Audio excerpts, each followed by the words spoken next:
अस्सलाम वालेकुम guys, welcome to our YouTube channel.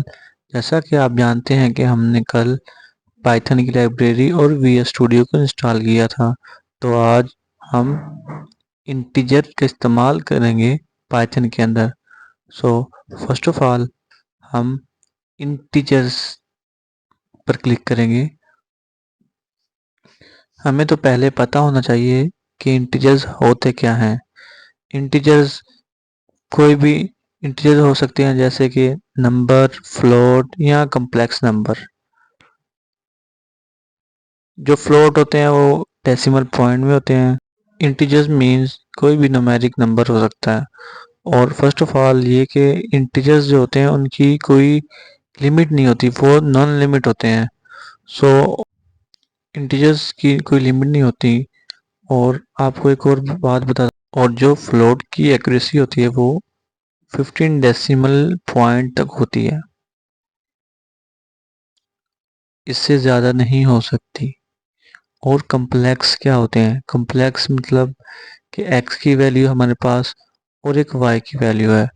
जब हम वैल्यू तो पुट कर देंगे, y की वैल्यू के साथ हम कोई भी अल्फ़ाबेट लगाएंगे तो वो कम्प्लेक्स बन जाएगा। सो उसके साथ साथ आपको कोड भी बताता चलूँगा, हम प्रैक्टिस भी करेंगे साथ साथ। पाइथन न्यूमेरिक डेटा टाइप क्या होती है? ये होती है integer or floating point are separated by the presence or absence of a decimal point. 5 is an integer.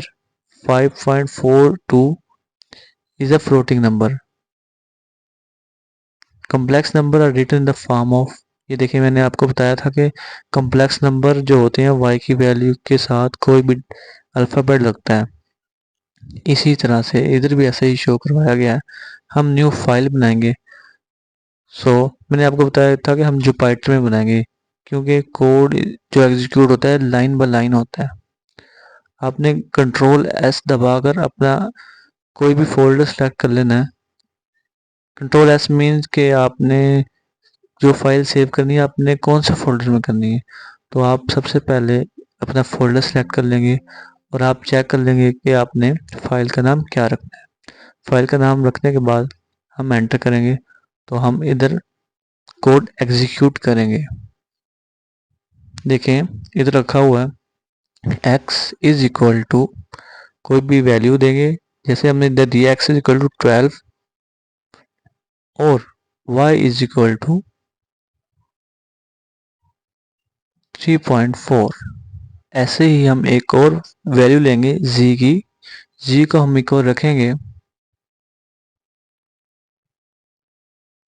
3 plus 5j। और ऐसे ही हम अब सब को लाइन बाय लाइन प्रिंट करवाएंगे। फर्स्ट ऑफ ऑल आपको बताता चलूँ, जब हम प्रिंट कराएंगे तो पैरेंथेसिस की ब्रैकेट में करवाएंगे। तो हम लिखेंगे print x, type of x लिखनी है, मीन्स के प्रिंट टाइप ऑफ एक्स, ये हमें बताएगा कि इसकी टाइप कौन सी है। ऐसे ही हम लिखेंगे print type of Y,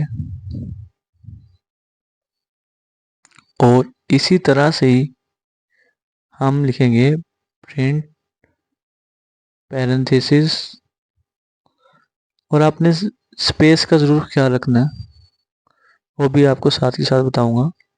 print parenthesis type into सी 3, तो ये हम जी लिख देंगे, सॉरी मैंने वैल्यू कह दिया, तो हम जी लिख देंगे। तो अब हम शॉर्टकट की का भी इस्तेमाल कर सकते हैं, या जो इधर ये ऑप्शन दिया गया है एग्जीक्यूट सेल का, इस पर भी क्लिक करके हम एग्जीक्यूट कर सकते हैं फंक्शन। या हम शॉर्टकट के लिए शिफ्ट प्लस एंटर दबाएंगे। ये देखें हमें इसने हमें क्लास दे दी है कि जो x की क्लास है वो इंट है, जो y की क्लास है वो फ्लोट है, और जो z की क्लास है वो कम्प्लेक्स नंबर है, कम्प्लेक्स इंटीजर है। तो हम अब वापस अपनी फाइल पर चलते हैं, जहाँ से हमने देखा था कि उधर एक कोड एग्जीक्यूट किया हुआ था, उसी तरह का हमने एक सेम कोड एग्जीक्यूट आपको करके दिखाया है, सेम टू सेम। वैल्यू का फ़र्क हो सकता है, लेकिन code same to same execute हुआ है, आंसर बिल्कुल राइट आया। हम आपको बताएंगे अब टाइप कन्वर्जन क्या होता है। टाइप कन्वर्जन मीन्स कि हमारे पास दो टाइप हैं, जैसे एक इंट की है और एक फ्लोट की है। अगर हम उसका आंसर निकालेंगे तो वो फ्लोट में देगा। क्यों? क्योंकि साथ में फ्लोटिंग पॉइंट आएगी तो वो फ्लोट में देगा। जैसे कोई एक वैल्यू है 1 और इधर ऐड किया हुआ, सम किया हुआ है 2.0 को, तो ये आंसर हमें 3.0 में देगा, यानी कि टाइप चेंज करके देगा। इसी तरह से मैं आपको और इसी तरह से same to same explicit type conversion है। अगर हम उसकी टाइप सा लिखेंगे, लेकिन हम उसकी वैल्यू फ्लोट में देंगे, लेकिन वो हमें इंटीजर्स में देगा, क्योंकि हमने उसकी टाइप ऑलरेडी डिफाइन कर दी है। अगर हम ना करते उसकी टाइप डिफाइन तो वो हमें आउटपुट फ्लोट में ही देता। इसी तरह से जैसे हम कोई और देंगे टाइप, जैसे कि हम फ्लोट देंगे, तो वो हमें आंसर भी फ्लोट में ही देगा, बेशक उसके अंदर हम 2 लिखें, 5 लिखें या 6 लिखें। तो चलिए चलते हैं, आपको इसी तरह का एक छोटा सा प्रोग्राम एग्जीक्यूट करके दिखाते हैं। सबसे मेन स्टेप आपका ये है कि आपने जो भी काम करना है, प्रोग्रामिंग का मेन मकसद यही होता है कि इसे साथ के साथ किया जाए। ये मैथ की तरह ही है, अगर हम करते रहेंगे तो हमें याद आएगी, वरना हमें भूल जाएगी। सो आपको चाहिए कि इसकी प्रैक्टिस ज़रूर करें। चलें हम आपको एक छोटा सा प्रोग्राम एग्जीक्यूट करके दिखाते हैं। सो हम इधर वैल्यूज पुट करेंगे इनकी। नम नम जो होता है वेरिएबल होता है। नम इज इक्वल इंट, हम कुछ भी लिख सकते हैं इसके अंदर। जैसे कि हमने इधर एक वैल्यू दी है कि 3.0, ये एक वैल्यू होगी। अब हम इसे प्रिंट करवाएंगे, तो हम प्रिंट करवाएंगे प्रिंट इनटू नम। जब हम शिफ्ट और एंटर करेंगे तो हमें इसकी टाइप इंट ही देगा, क्योंकि हमने उधर इंट का कहा है। अगर हम कुछ और कहते तो वो हमें फ्लोट में भी दे सकता था। अगर हम इसकी जगह कम्प्लेक्स लिखते, वो हमें कम्प्लेक्स में भी दे सकता था। चलो हम एक और प्रोग्राम एग्जीक्यूट करते हैं जिसमें हम सबको एक ही, ये एक और प्रोग्राम हम एग्जीक्यूट कर रहे हैं। हम इसकी वैल्यू लिखते हैं num is equal to int into 3.0। अब हम प्रिंट करेंगे नम को।